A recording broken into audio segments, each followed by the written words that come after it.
aí, gente? Beleza? Então, ó, continuando, né? Agora a gente fala do nazismo. Ó, nazismo, tá aqui na página 199, lembrando que nós já falamos a respeito do stalinismo, é, quando terminamos a matéria referente à Revolução Russa, eu não tinha visto que havia essa parte referente ao stalinismo em separado, então o stalinismo já foi visto. Agora, pessoal, vamos falar do nazismo alemão, e aí não tem como desvincular o nazismo da figura do Hitler, né? O Hitler e o nazismo andam de mãos dadas, né, pessoal? O Hitler, que tem uma história de vida muito estudado, né? Um personagem que é quase que a representação do mal, né? A encarnação do anticristo, né? Então, muito estudado. O Hitler nasce de uma família de classe média baixa na Áustria, né? O Hitler tinha um relacionamento muito ruim com o pai dele, e também, né, o pai dele queria que ele trabalhasse. Aí não era difícil o Hitler odiar alguém que desejasse a ele que ele trabalhasse, né? Então realmente era muito difícil. Mas o Hitler ele dizia uma coisa, né? Ele falava que a única coisa boa que o pai dele fez na vida foi trocar de nome, porque o pai de Hitler era filho ilegítimo. E então, originalmente, o pai de Hitler tinha um sobrenome que em alemão soava mal.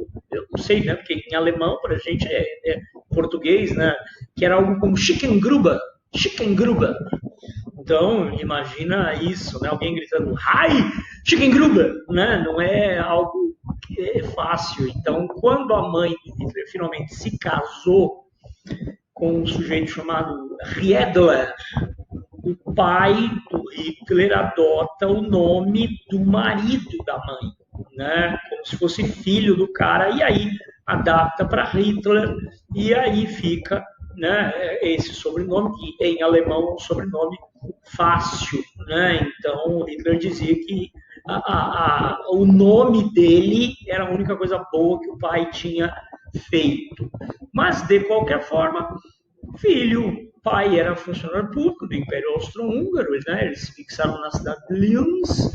A mãe muito amorosa, uma diferença de idade muito grande, né, entre a mãe e o pai pressionando o moleque para o moleque tomar jeito na vida, a mãe extremamente amorosa, o pai morre, a mãe passa a receber uma pensão, porque depois que o Hitler se tornou uma figura pública, ele vai bater muito na ideia de que ele era muito pobre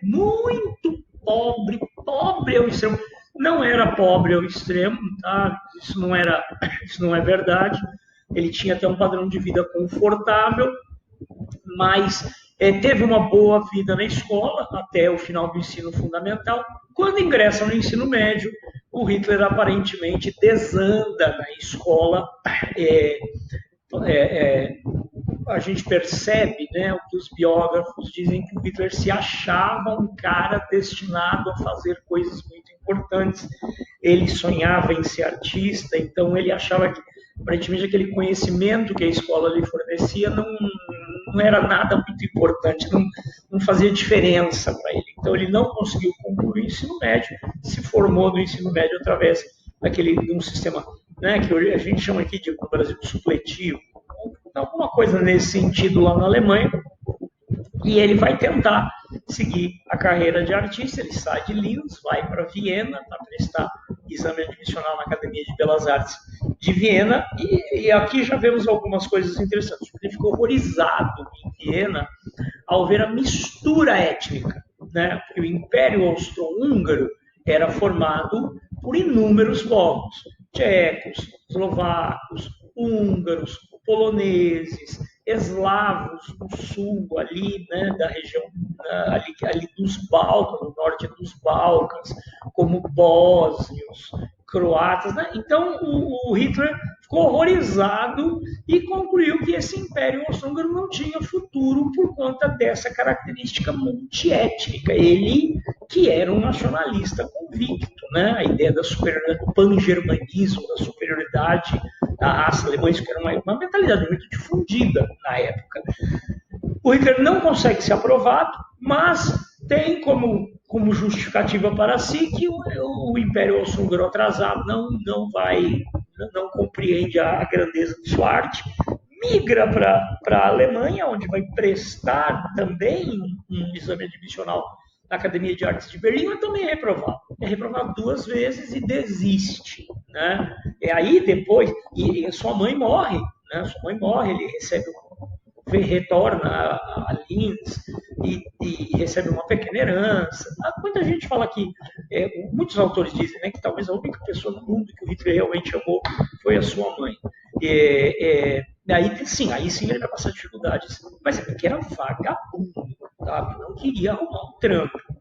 Vivendo na Alemanha nesse ambiente de pobreza, 1914, agosto, começa a Primeira Guerra Mundial e Hitler faz uso daquilo que a legislação permitia a ele. Né? Ele se alista pelo exército alemão, que era muito mais sofisticado, muito mais evoluído que o exército austríaco, mas Hitler não chegou a combater. Então é outro ditador fascista que vai usar muito de uma linguagem militar, que vai falar constante, mas que não guerreou. Na realidade, o Hitler ele vai ser mensageiro, ele transportava mensagens entre unidades, né, entre os oficiais da frente de batalha e os oficiais da retaguarda, numa época que as comunicações eram muito primitivas. Então, o Hitler, na realidade, não chegou a combater efetivamente. Ele recebeu condecorações, mas por cumprir missões ali de entregar mensagens. Como ele era bom puxar saco, quando a guerra terminou, o Hitler teve um circo-tico, ele tinha sido intoxicado por gás venenoso, infelizmente não morreu. Ele estava hospitalizado quando, em novembro de 1918, termina a Primeira Guerra Mundial. E o Hitler declara que teve um ataque, rolou da cama, foi uma coisa de doido, ele não acreditou que a Alemanha pudesse ter sido derrotada. E com a derrota, a Alemanha vai mergulhar numa crise devastadora. A Alemanha a humilhação, a queda da monarquia, a proclamação da República. Agora a Alemanha vai viver um período democrático, né? Terminado o Império, morto o Império Alemão, proclamada a República. Essa República vai durar de 19 a 33. Essa República é chamada de República de Weimar, pronuncia-se Weimar, mas se escreve Weimar com W-E-I-M-A-R, Weimar, que é o nome da cidadezinha onde foi criada a Constituição. É uma Constituição liberal, democrática, a Alemanha passa a ser uma república parlamentarista, uma Constituição muito sofisticada, mas o país, nesse período de 19, a partir da Primeira Guerra Mundial, então uma crise devastadora, uma crise monstruosa, e tão logo a guerra termina, estoura uma revolta socialista, uma revolta comunista, liderada pelo Partido Social-Democrata, depois Partido Comunista Alemão, são figuras famosas, aí Rosa de Luxemburgo, Karl Liebknecht, serão os líderes desse movimento, movimento espartaquista. Então a Alemanha mergulha num período revolucionário, lembrando que a União Soviética havia estabelecido o comunismo há muito pouco tempo, então aquela coisa do medo do comunismo, né? Então o Hitler viveu essa época em que a Alemanha estava mergulhada no caos, né? Ele estava vivendo na cidade de Munique, ele viu as bandeiras vermelhas sendo agitadas no centro da cidade, veículos passando com soldados empunhando bandeiras vermelhas, ele mesmo falou que o apavorou.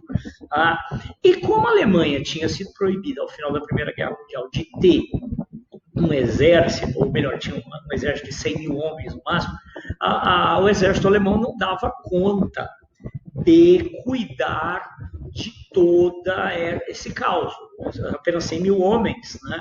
Então muitos dos soldados, como o exército alemão estava incapacitado para cuidar de todos esses problemas, de tantas revoltas, vão surgir na Alemanha milícias. Lembra que a gente falou das milícias fascistas? Agora, milícias na Alemanha. Eram chamados Freikorps. Freikorps, corpos livres. Frei, como free, né? Free em inglês, Frei, F-R-E-Y, Freikorps, corpos livres formados, milícias formadas por ex-combatentes, em geral profundamente nacionalistas. Essas milícias irão combater os comunistas, irão lutar, trabalhando batalhas de rua para matar, para eliminar a ameaça comunista. E muitas dessas milícias acabaram evoluindo para partidos, né? Pequenos partidos políticos. E um desses partidos surge, o nome original, primeiro era Partido dos Trabalhadores Alemães. Partido dos Trabalhadores Alemães. E os oficiais, a quem Hitler ainda tinha uma ligação ali dentro do exército, pedem a Hitler que vai espionar um desses partidinhos, que é esse Partido dos Trabalhadores Alemães. Então Hitler, em 1919, vai e começa a participar de reuniões desse pequeno partido como espião.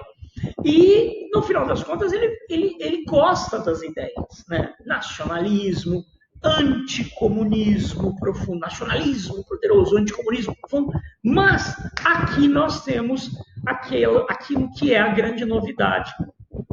Na Alemanha já havia um antissemitismo muito arraigado. Então, muita gente dizendo, e esse grupo político batendo na tecla de que a culpa da derrota da Alemanha era a sabotagem dos judeus. Os judeus, aquela raça maldita, sabotou a Alemanha perdeu a guerra.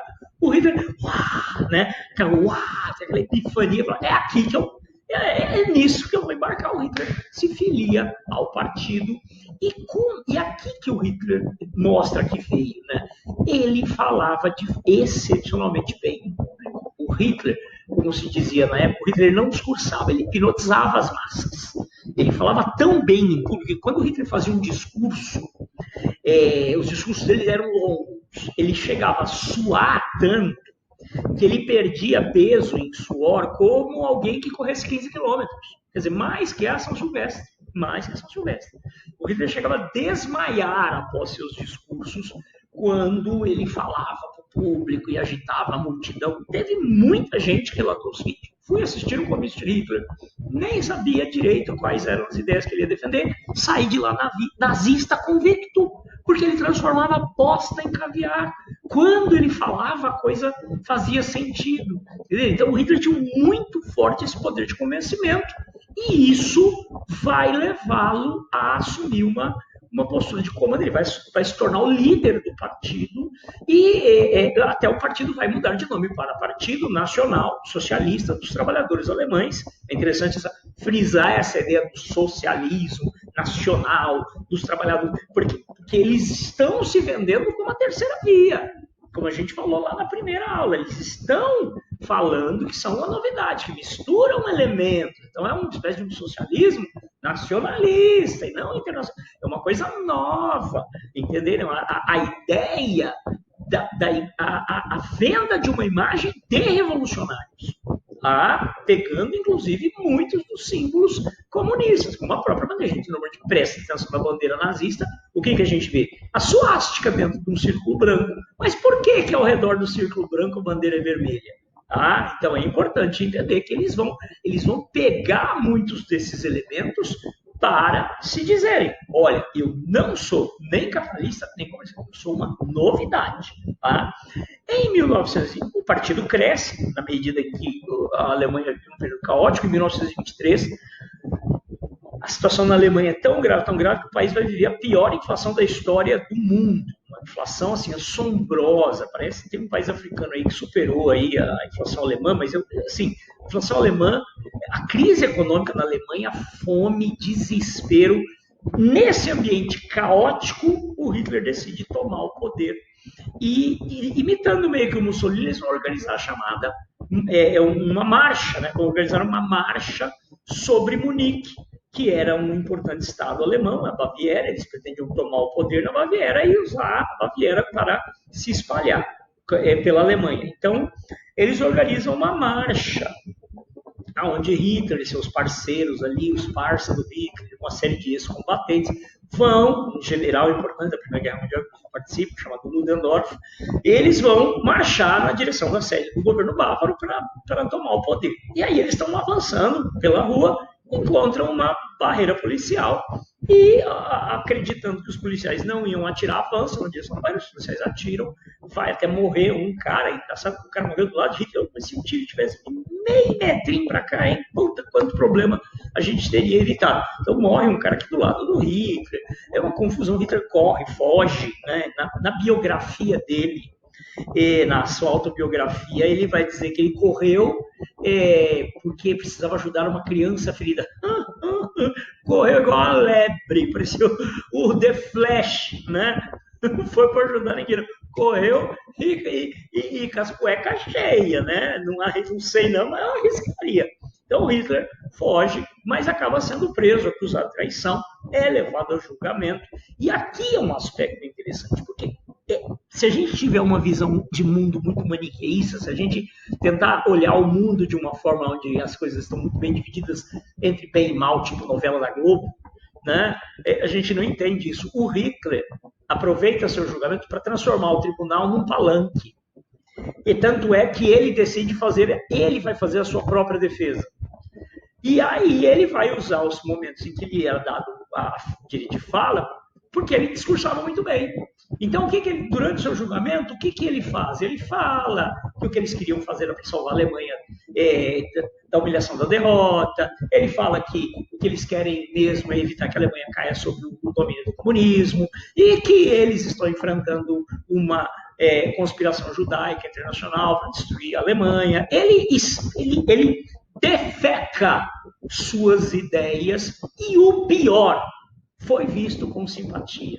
O que se viu não foi, oh meu Deus, que homem idiota, que asno. Não, foi pessoas assim, concordando com as ideias gerais de Hitler.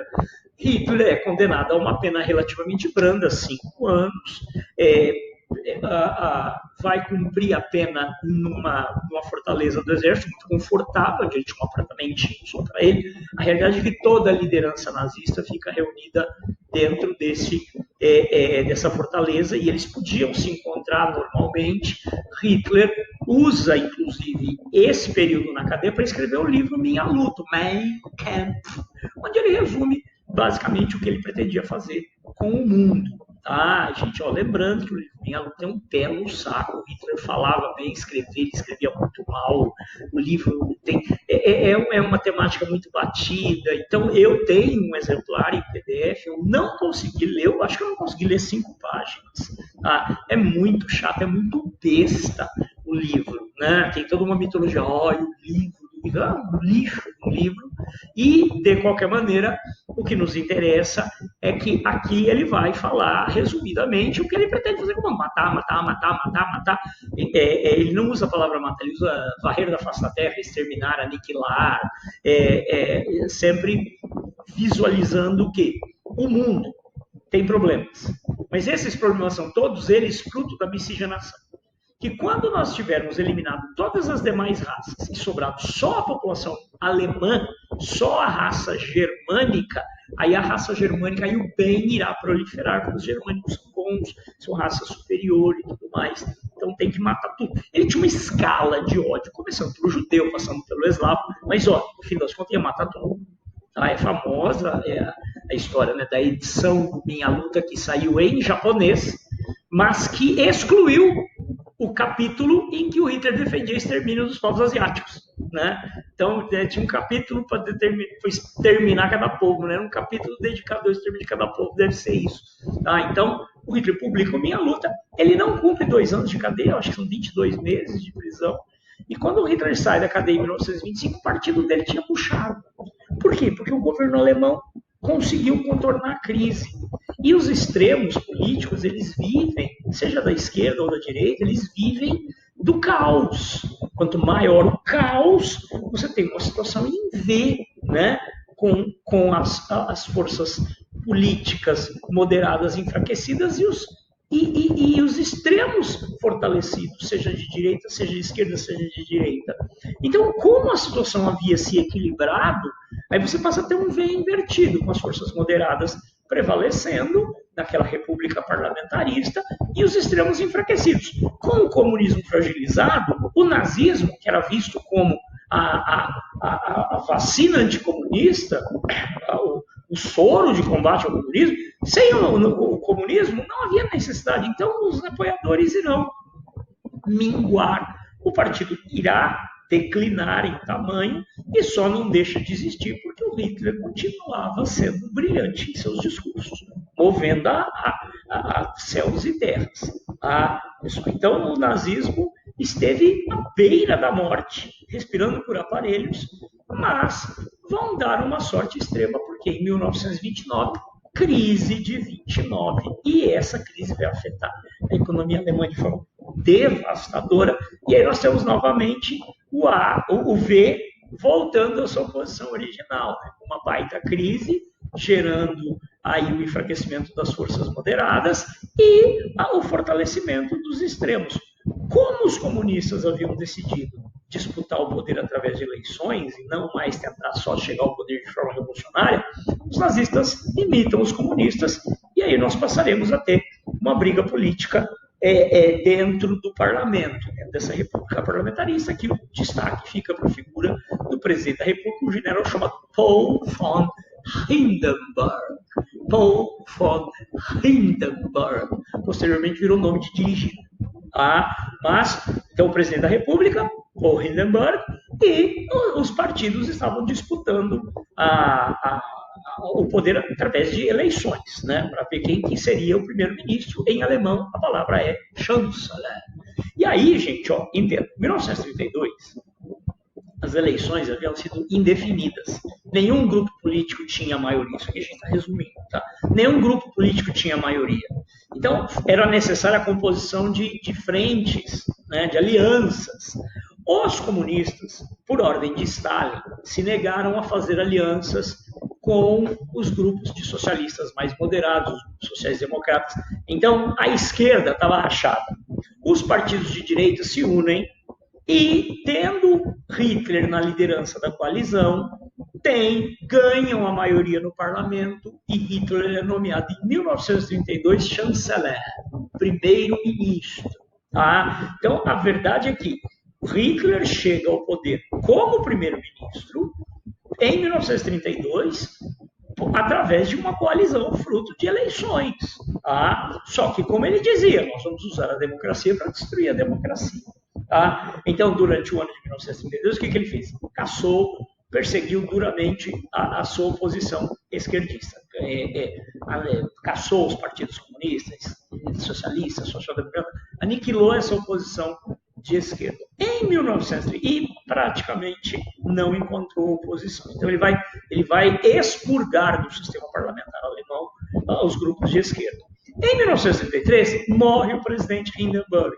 Então, deveria haver novas eleições para a escolha de um presidente. O Hitler dá um golpe de Estado. Aí é o golpe de Estado de Hitler, né? Uma vez que os nazistas já haviam ocupado as posições mais importantes, o que o Hitler faz? Dá um golpe de Estado e toma para si o cargo de presidente. Então, ele vai combinar os cargos de presidente e primeiro-ministro, vai extinguir a Constituição de Weimar, vai pôr fim a esse período democrático da história da Alemanha e vai se autoproclamar o quê? O Führer. Führer. F-U-H-E-R com trema no U. Então, em alemão, o U com trema fica com som de I. Então, o Führer. O guia. Olha aí, o Duce, né, o Mussolini era o chefe, e o Hitler é o guia, se torna então o senhor da Alemanha. Tá? E aí o Hitler são duas coisas importantes logo após a tomada do poder. Deixa eu comentar uma coisa aqui que eu estou esquecendo. A desculpa do Hitler para dar o golpe de Estado e tomar o poder presidencial em suas mãos foi o incêndio do parlamento alemão, né, que era chamado Reichstag.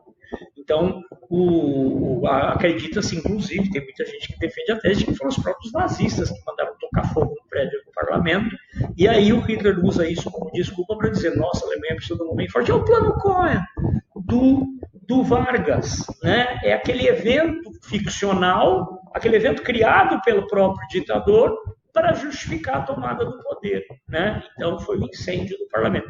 Em 1934, ó, duas coisas muito importantes. Primeiro, o partido nazista tinha uma ala esquerda, tinha uma ala à esquerda, liderada por um carinha chamado Heinrich Holm e dois irmãos chamados Strasser, irmãos Strasser. Esses caras defendiam, tinham por tese que o partido, que os nazistas deveriam se apoiar mais na classe trabalhadora e que o Hitler estava mandando muito para o lado dos empresários. Eles estavam dizendo o seguinte, que o Hitler tinha que ser mais pai dos pobres do que ele estava efetivamente sendo. Então, na verdade, o partido nazista não era um bloco monolítico. Em 1934, ele passa a ser um bloco monolítico porque o Hitler manda matar toda a galera que se opunha à tese dele. Então, isso é um expurgo, tá? Como o Stalin fazia no seu partido.